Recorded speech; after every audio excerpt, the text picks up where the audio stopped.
داتا مال کی وسیع راہداری میں ٹرالی میں سامان رکھتے وجاہت نے نہ جانے ایسا کیا کہا تھا کہ ساتھ چلتی ربیکہ کا قہقہ بلند ہو گیا۔ کئی لوگوں نے مڑ کر دیکھا، پھر اپنے کام میں مصروف ہو گئے، لیکن دو سٹالز کے فاصلے پر بوتیک سے کپڑے پسند کرتا زوار واپس اپنے کام کی طرف دھیان دینے کے بجائے پوری طرح وجاہت اور ربیکہ کی طرف متوجہ ہو چکا تھا۔ یہ تم ہو؟ سیٹھ نعمان ملک کی بیٹی اور سیٹھ وجاہت ملک کی خوشباش اور بے فکر بیوی نفرت کی چنگاری دیکھتے دیکھتے شعلہ بن کر لپکی تھی۔ تم تو کہتی تھی تمہارے بنا جینے کا تصور محال ہے، کیوں نہ تمہارے یہ کہہ کے چرا لوں، پر تمہیں کیا ملے گا زوار حسین؟ ضمیر نے آگے بڑھ کر اس سے سوال کیا۔ اپنی بے عزتی کا بدلہ۔ زوار نے ضمیر کو تھپکی دی۔ نفرت کہاں، خاندانی رسم و رواج تھے وہ، دماغ نے سمجھایا۔ اگر مجبوری کی تھی تو شوہر کے ساتھ یوں خوشی کے شادیانے تو نہ بجائے جاتے نا۔ ربیکہ کا قہقہ اس کے کانوں میں گونج رہا تھا۔ تم بھی تو شادی کر کے خوش و خرم زندگی گزار رہے ہو نا۔ ضمیر نے پھر ٹھنڈا کیا۔ میں مرد ہوں، عورتیں تو اپنی زندگی محبت پر قربان کر دیتی ہیں۔ محبت میں عورت و مرد کی تفریق کا یہ فلسفہ پتہ نہیں کہاں سے آیا تھا۔ دل و دماغ اور ضمیر کی کشمکش جاری تھی۔ وجاہت ملک بل ادا کر کے مارکیٹ کی جانب بڑھ رہا تھا، جہاں ربیکہ پہلے ہی سی پہنچ چکی تھی۔ تم کیسی ہو ربیکہ؟ زوار حسین نے دوسری جانب آ کر اچانک ہی اسے متوجہ کیا اور ساتھ ہی بے تکلفی سے ہاتھ اس کے کندھے پر رکھ دیا۔ ربیکہ سیکنڈ کے 100ویں حصے میں دور ہو گئی۔ اب کیسے ہیں زوار؟ اس نے پلٹ کر پوچھا نہ تھا کہ زوار خود ہی بول پڑا۔ ربیکہ، میں اور تم کوئی الگ الگ حالت میں تو نہیں ہو سکتے۔ اس نے لہجے میں اپنائیت اختیار کر کے بلند لہجے میں کہا کہ باہر آتے وجاہت ملک نے صاف طور پر سن لیا۔ وجاہت کو سنا کر زوار تیزی سے مڑ کر اپنی گاڑی میں جا بیٹھا، جیسے کچھ ہوا ہی نہیں تھا۔ یہ کون صاحب تھے؟ وجاہت کا لہجہ خاصا تیز تھا، وہ اندر تک تھرا گئی۔ یہ پاپا کی فیکٹری میں جملہ پورا نہ ہو پا رہا تھا۔ پر تم میں نے اور یہ تمہیں کیسے پہچانتے ہیں، جبکہ پاپا تم ملازمین کو گھر میں بلانے کے قائل ہی نہیں، اور جہاں تک میرے علم میں ہے تم بھی فیکٹری نہیں جاتی تھی، پھر تمہاری ان صاحب سے اتنی بے تکلفی کیسی؟ ربیکہ کی غیر ہوتی حالت، پھر شادی کے شروع دنوں میں ربیکہ کا اچانک ڈپریشن میں چلے جانا، انہیں کچھ تو سمجھ آ رہا تھا۔ ربیکہ پر انہوں نے تن من دھن نثار کیا تھا، لیکن عورت اپنی پہلی محبت کو کبھی نہیں بھولتی۔ کبھی کا پڑا ہوا جملہ اس وقت انہیں چوکے لگا رہا تھا۔ شک کے کانٹے سر اٹھائے نے زخمی کیے دے رہے تھے۔ تمہاری اس سے اتنی بے تکلفی کہ وہ تم کر کے بات کر رہا تھا، وہ تقریباً دہاڑے تھے۔ ربیکہ کیسے لفظوں میں بیان کروں، کیسے حرفوں میں سمیٹوں؟ والی کیفیت میں آنکھیں پھاڑے وجاہت کو خالی دماغ کے ساتھ تک رہی تھی۔ ہری ہری گھاس پر محو حرام ربیکہ کے پیر میں کانٹا اس شدت سے چبھا کہ اس کے پورے وجود کو لہو لہان کیے دے رہا تھا۔ وجاہت، ہمارا معاملہ صرف ایک دوسرے کو پسندیدگی کے ساتھ دیکھنے تک ہی محدود رہا تھا، اور کچھ بھی نہیں تھا ہمارے درمیان، نہ لمبی ملاقاتیں، نہ عہد و پیمان۔ پھر وہ اتنا بے تکلف کیوں ہو رہا تھا؟ مجھے نہیں خبر اس نے یہ آگ کیوں لگائی۔ آگ نہیں، انسیت، محبت، اعتماد، الفت سب کو نگل لیا تھا۔ اس کی راکھ سے ربیکہ اور وجاہت کے درمیان شک و اجنبیت کی دیوار حائل ہو گئی تھی۔ سامان کو جیسے تیسے گاڑی میں ڈال کر وجاہت نے ڈرائیونگ سیٹ سنبھالی تو ربیکہ نے سکھ کا سانس لے کر فرنٹ سیٹ کا دروازہ کھولنا چاہا۔ تم پیچھے بیٹھو، وہ گرائے۔ باقی کی زندگی کا سفر دریا کے 2 پارٹوں کی طرح ہی گزرے گا، وہ سسکی۔ ربیکہ نے بے دم ہو کر اپنی گردن سیٹ کی پشت سے ٹکا دی اور یادوں نے اسے آ گھیرا۔ زوار حسین کی محسوس کال بیل پر مالی بابا بڑے صاحب کے کمرے کی طرف لپکتے، صاحب سے چابیاں لیتے اور مین گیٹ کی طرف بڑھ جاتے۔ روزانہ کا ایک ہی معمول تھا، اور یہ معمول کی گھنٹی چھوٹی بی بی کو بہت کھلتی۔ جب سے فیکٹری میں نیا چوکیدار رکھا تھا، زوار حسین کی ڈیوٹی میں چابی لے کر جانے کا مزید اضافہ ہو گیا تھا۔ پاپا اپنے نوکر سے کہیں کہ وہ آپ کو مس کال دے لیا کرے۔ ڈور بیل بجا کر سب گھر والوں کی نیند ڈسٹرب کرتا ہے۔ ربیکا نے اب باپ سے اپنی ناراضی کا اظہار کر ہی دیا تھا۔ بھائی وہ سونے کا وقت ہی کب ہوتا ہے؟ سیٹھ نعمان نے مسکراتے ہوئے اس کے بالوں کو اپنی انگلیوں سے بکھیر دیا۔ پاپا آپ تو آتی ہیں سرے شام سو جانے اور صبح پو پھوٹتے اٹھنے کی۔ ربیکا ہنسی برہم تھی۔ اس وقت ٹھیک 9 بج رہے ہوتے ہیں جب زوار حسین چابی لینے آتا ہے۔ نعمان صاحب نے وضاحت کی، چابیاں اسی کو دے دیا کریں تاکہ صبح ہی صبح اسے لانگ مارچ کرنے کا غصہ بیل پر نہ اتارنا پڑے۔ وہ ضد ہو رہی تھی۔ ایک تو وہ لانگ مارچ نہیں کرتا بلکہ اپنی آلٹو پر آتا ہے اور ہماری فیکٹری کا اکاؤنٹنٹ ہے، انہوں نے تفصیل سے بتایا۔ اور رہا چابیوں کا سوال تو میں رات کے لیے کسی کو نہیں دے سکتا، 100 طرح کے ذہن میں خیال آتے ہیں۔ سیٹھ نعمان اپنی دور اندیشی بیان کر رہے تھے۔ جو کچھ بھی ہو بس کل سے میری نیند ڈسٹرب نہیں ہونی چاہیے۔ اس کے بے وقت آنے سے وہ بیزار سی باپ کے پاس سے پلٹ آئی۔ وہ نیند کے معاملے میں ہمیشہ کمزوری دکھا جاتی تھی اور اس کی نیند کے سبب کالج کی حاضری بھی 50% سے زیادہ نہ بڑھتی تھی۔ ربیکا تنگ ہو رہی ہو اور سیٹھ نعمان کچھ نہ کریں یہ ناممکن تھا۔ جب سے سبیکہ اور وجیہہ نعمان حادثاتی موت کا شکار ہوئی تھیں۔ نعمان صاحب ربیکا کا بہت خیال رکھتے تھے۔ اب اس کی ماں بھی وہی تھے اور بڑی بہن بھی۔ ارحام تو ویسے بھی بہت چھوٹا اور حساس طبیعت کا تھا، اسے بھی بھرپور توجہ کی ضرورت تھی۔ نعمان صاحب بہت خوبی سے اپنی دوہری ذمہ داری نبھا رہے تھے۔ زوار تم کل صبح سے کال بیل کے بجائے مجھے کال کرنا۔ انہوں نے بیٹی کی شکایت کا حل ڈھونڈ لیا۔ بہتر جناب۔ زوار نے تابعداری کا مظاہرہ کیا۔ Turn turn turn. کون پاگل کا بچہ ہے؟ نیند میں ربیکا ہر لحاظ بلائے طاق رکھ دیتی۔ اس نے فون ریسیو کرتے ہی دل کا غبار نکالا۔ دیکھیے محترمہ، میں نعمان صاحب کی فیکٹری میں اکاؤنٹنٹ ہوں، آپ جو بھی ہیں مجھے جو چاہیں کہیں لیکن باپ تک جانے کی اجازت نہیں۔ ادھر سے غصے میں تنبیہ کی گئی۔ اچھا کام کیا ہے؟ پتھر پھینکا گیا۔ وہ سیٹھ صاحب جاتے جاتے آپ کا نمبر دے گئے تھے، جو کام ہو آپ سے رابطہ کروں۔ تو کیا ضرورت آن پڑی اتنی صبح؟ منہ اندھیرے۔ وہ تھانے دارنی بنی ہوئی تھی۔ آپ کو اگر 9 بجے بھی سورج نظر نہ آئے تو اس میں میرا کیا قصور؟ یہ سوار حسین اچھا خاصا ڈیٹ ہے۔ صبح اس وقت نہیں ہوتی جب سورج نکلے، صبح اس وقت ہوتی ہے جب آدمی جاگ جائے۔ وہ بڑبڑائی۔ نیند کے ٹوٹنے پر ابھی تک اس کے منہ کا ذائقہ بد مزہ ہی تھا۔ میں روز اسی وقت آتا ہوں میڈم، آپ جاگتی ہیں یا سوتی ہیں یہ میرا مسئلہ نہیں۔ دوسری طرف بھی جلاہٹ عیاں تھی۔ اچھا کس لیے آئے ہیں؟ کیا کام ہے؟ اس وقت فیکٹری کی چابیاں لینے آیا ہوں۔ ہاں، پاپا رات جاتے ہوئے اسے کہہ گئے تھے کہ زوار حسین کو چابیاں دینا اس کی ذمہ داری ہے۔ مالی بابا پھر اس کے سر پر کھڑے ہو گئے۔ اب کیا ہو گیا ہے؟ وہ بیزاری سے بولی۔ وہ زوار صاحب کہہ رہے تھے کہ انہیں آپ سے کوئی بہت ضروری بات کرنی ہے، بہت اہم معاملہ ہے۔ عجیب آدمی ہے، کہہ دو میرے سونے کا وقت ہے، شام کو ڈسکس کر لینا۔ اس نے کروٹ بدل لی، نیند کا سارا مزہ کرکرا کر دیا۔ اس زوار کے بچے نے وہ منہ میں بڑبڑائی۔ چھوٹی بی بی کیا بات ہے؟ وہ اتنے زور سے دہاڑی کہ مالی بابا 2 فٹ اچھل پڑے۔ وہ کہہ رہے ہیں بات ابھی کرنا ہے، بہت ضروری ہے، فون پر نہیں کی جا سکتی۔ اچھا بلا لو اس آوت نہ گھانی کو اندر۔ وہ ہانسی بد مزہ ہو رہی تھی۔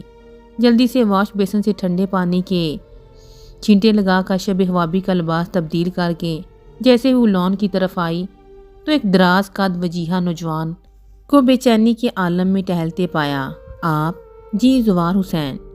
ذہن میں بسا مالی بابا، ایسا ملازم کہیں رفو چکر ہو گیا۔ میڈم نیند ڈسٹرب کرنے پر معذرت۔ وہ مسکرایا تو اس کے ہموار چمکدار دانت اس کی وجاہت میں مزید اضافہ کر گئے۔ جی وہ بولنا بھول رہی تھی، ویسے بھی کسی اجنبی سے بات کرنے کا یہ پہلا موقع تھا۔ جی بولیے کیا پرابلم ہے، کیا ہوا؟ ربیکا نے اپنے آپ پر جلد ہی قابو پا لیا۔ وہ ہانسی مہذب ہو گئی تھی یا پھر مروب۔ میڈم بات یہ ہے کہ بڑے صاحب کے ATM نمبر کو ٹریس کر کے کسی نے اچھی خاصی شاپنگ کر ڈالی ہے اور صاحب کا اپنا سیل مسلسل بند جا رہا ہے۔ اگر کوئی دوسرا پرائیویٹ نمبر ہو تو انہیں اطلاع کر دیں۔ کیا ہو گیا ہے لوگوں کو؟ روز روز کی ہڑتالیں، لمبی لمبی لوڈ شیڈنگ، قسم قسم کے مسئلوں نے ویسے ہی کمر توڑ دی ہے، اب یہ ایک نئی مصیبت۔ وہ واقعی اچھی خاصی پریشان ہو گئی تھی۔ میڈم آپ فکر نہ کریں، بس آپ کو اطلاع کر دیں تو سب ٹھیک ہو جائے گا۔ وہ تسلی دیتا رخصت ہو گیا، لیکن وہ رخصت کب ہوا تھا؟ دراز قدامتی، خالص مردانہ وجاہت، کھلتا ہوا گندمی رنگ، کولون کی مہک، سب ہی کچھ تو جیسے لون میں چھوڑ گیا تھا۔ ربیکا کی زندگی میں پہلا اتفاق تھا کہ کوئی اپنا تخلیاتی بت چھوڑ گیا ہو۔ سارا دن کوئی خوشگوار سا احساس ساتھ رہا تھا۔ اس نے کئی بار چونک کر ادھر ادھر دیکھا کہ کوئی خود بخود لبوں پر آ جانے والی اس مسکراہٹ کو دیکھ تو نہیں رہا۔ یہاں ہے ہی کون جو تمہاری کیفیت کو نوٹ کرے؟ رات پاپا سے حسب معمول بات چیت میں زوار حسین کی صلاحیت کی بات نکلی تو اس سرد موسم میں بھی پیشانی ارکلود ہو گئی۔ دل کی کیفیت کو باپ سے چھپانا خاصا مشکل تھا۔ دوسری صبح زوار کی مس کال پر بجائے چابیاں بیچ دینے کے اس نے فون پر بات کرنا شروع کر دی۔ پاپا آپ کی بہت تعریف کر رہے تھے۔ اس نے ہاں وہاں ہی بات کرنے کا بہانہ تراشا۔ آج آپ نیند سے بیدار ہو چکی ہیں؟ اس سوال پر ربیکا گڑبڑا گئی۔ وہ آپ کو بابا کے خیالات سے آگاہ تو کرنا ہی تھا نا۔ زوار کی محنت اور ایمانداری نے پہلے ہی نعمان صاحب اور اس کے درمیان سے اجر و مزدور والے فاصلے سمیٹ دیے تھے، لیکن نفسانی خواہشات انسان کو مذہب سے ہی نہیں تہذیب سے بھی بے نیاز کر دیتی ہے۔ سو زوار اور ربیکا دو شریف اور مذہبی گھرانوں سے تعلق رکھنے کے باوجود ایک دوسرے کے اسیر ہو چکے تھے۔ ربیکا نعمان کی صبح مس کال کی منتظر رہتی۔ پہلے صبح 9 بجے منہ اندھیرے لگتا تھا تو اب دن چڑھنے کا شکوہ۔ روز صبح نعمان صاحب کو مس کال دینے سے پہلے ایک کال ربیکا نعمان کے لیے بھی ہوتی تھی۔ دیدار ہوتا ایک دوسرے کا، پھر نعمان صاحب کو کال کرنے کا وقت ہوتا۔ بابا مالی سے چابیاں وصول کر کے گاڑی میں بیٹھتے بیٹھتے ربیکا کے کمرے کی کھڑکی کا طواف ہو جاتا۔ سیانے کہتے ہیں نا، عشق اور مشق چھپائے نہیں چھپتا۔ گاڑی رکنے کی آواز پہلے اور کال کافی دیر بعد آتی تو نعمان صاحب کو کھوج لگی۔ نعمان ملک صاحب تو ربیکا کو ماں کی نظروں سے بھی دیکھتے تھے۔ جو جوان بیٹی کے ساتھ سوتی بھی ہے تو آنکھیں کھلی رکھتی ہے۔ بیٹی کے طور اور چال ڈھال سے اندازہ لگا چکے کہ اب ایک دن کی نگرانی نے معاملہ کھول کر سامنے کر دیا تھا۔ وہ گلاب کی کیاریوں کے پاس کھڑی خوشبو کو اپنی سانسوں میں اتار کر آنکھیں بند کی کسی اور ہی دنیا کی سیر کر رہی تھی۔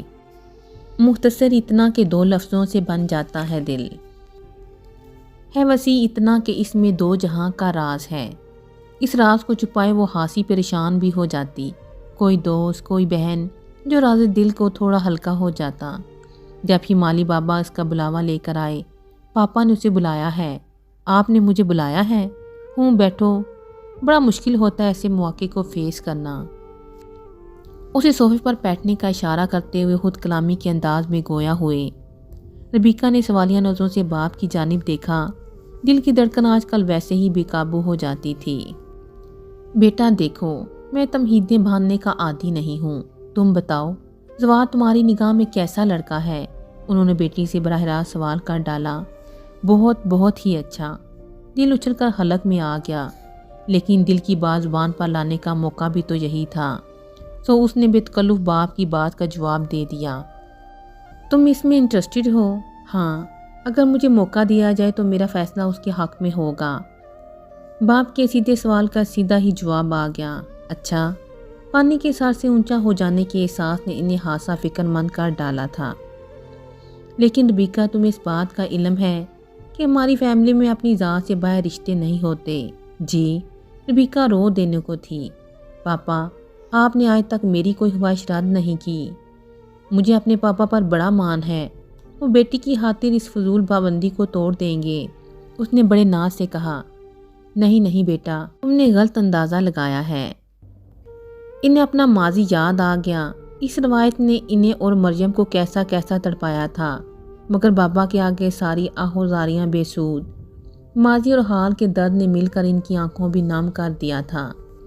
بیٹا، میں تمہاری خاطر اپنی پرکھوں کی روایات نہیں توڑ سکتا۔ انہوں نے اضطراری کیفیت میں سر کو کئی مرتبہ نفی میں حرکت دے ڈالی۔ مگر پاپا، آپ تو ان روایات کے ڈسے ہوئے ہیں، انہیں پسند نہیں کرتے۔ اس نے انہیں ان کا ماضی یاد دلا دیا۔ بیٹا، دراصل ہم سب نافقت کے اسیر ہیں۔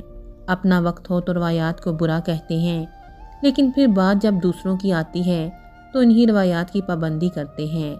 انہوں نے گویا بات ختم کر دی۔ گہرے پانیوں میں تلاطم برپا ہو جائے وہ طوفان اٹھا دیتے ہیں، لیکن اس طوفان میں بھی سیٹھ نعمان پیر جمائے کھڑے تھے۔ نہ ربیکہ کی سوجی آنکھیں نے ہلا سکیں، نہ زوار کا خاموشی سے سروس کو خیر بات کہہ دینا۔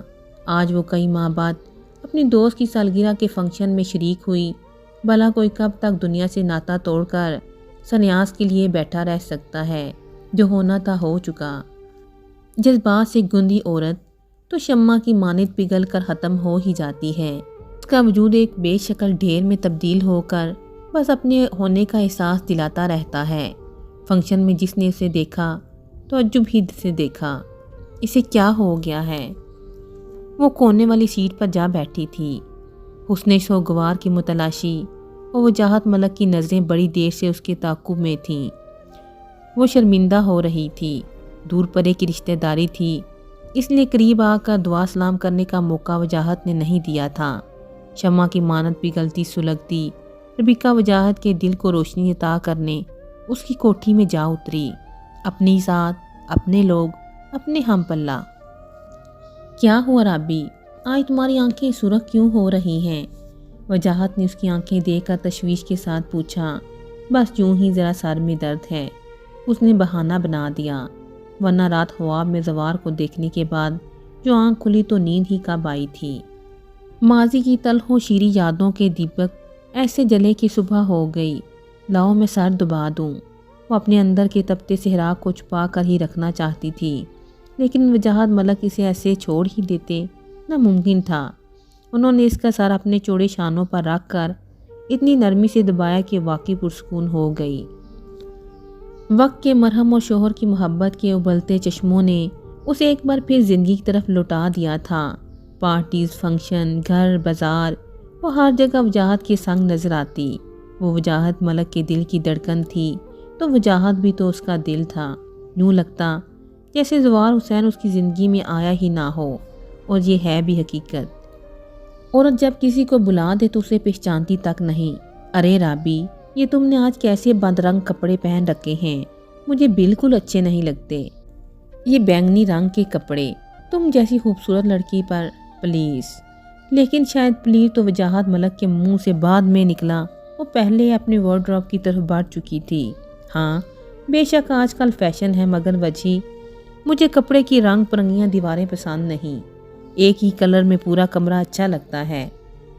پینٹرز کے چلے جانے کے بعد جب وجاہت نے اسے گھر کی نئی کلر سکیم کے متعلق تفصیل سے بتا رہا تھا تو ربیکہ نے اس پر اپنی رائے کا اظہار کر دیا۔ اوکے، کل پینٹر سے کلر سکیم درست کروا لیں گے۔ وجاہت نے اس کی پسند کو مقدم جانا۔ جب ایک دوسرے کے جذبات و خواہشات کا احترام اس درجے پر ہو تو زندگی رشک جنت تو ہوتی ہے نا۔ ربیکہ نے بے دم ہو کر اپنی گردن سیٹ کی پشت پر ٹکا دی۔ یادوں کی کونپلیں سر نکالتے ہی تناور درخت بن کر کھڑی ہو جاتی ہیں کہ تم کنیزوں والے ہولیوں میں کہاں جا رہی ہو؟ بنا چادر لیے جانے کی تیاری پکڑتی، کندھے پر بیگ لٹکائے جب وہ جھکی جوتیوں کے تسمے باندھ رہی تھی تو ارحام نے اسے ٹوکا۔ تقریباً گھنٹہ بھر سے تیار ہوتی گلابی سی ربیکہ ایک دم غصے سے لال ببوکا ہو گئی۔ یہ تم نے کنیز کس کو کہا؟ وہ سیدھی کھڑی ہوتی بولی۔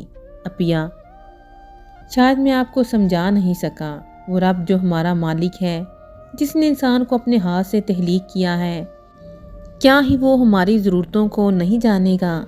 کیوں؟ کیا میں نے کپڑے نہیں پہنے ہوئے جو ایک اور بوجھ لاد دوں؟ میں نے سن گلاسز پہلے سے ہی لے رکھے ہیں۔ وہ رکھائی سے بولی۔ حجاب صرف دھوپ کی تمازت سے ہی نہیں بچاتا، بلکہ ذہنی گندگیوں سے بھی دور رکھتا ہے۔ ارحام نے اصل بات بتا دی۔ شک کیے جانا اپنی بصارت و عقل پر۔ پتہ نہیں تم لوگ کیوں تاریخ کونوں خدروں میں دیکھنے کے عادی ہو۔ روشنیاں تمہیں دھوکہ لگتی ہیں۔ ربیکہ پر روشن خیال ہونے کا حب سوار تھا، لہٰذا بائی کی بات درست بھی غلط لگ رہی تھی۔ اگر آج میں حجاب میں ہوتی تو زوار حسین مجھے یوں عرش سے فرش پر پھینک سکتا تھا یوں میرے اور جاہد ملک کے درمیان بے اعتمادی اور شک کی وسیع دیواریں کھڑی کر سکتا تھا۔ کاش وہ بری طرح سے سسک رہی تھی۔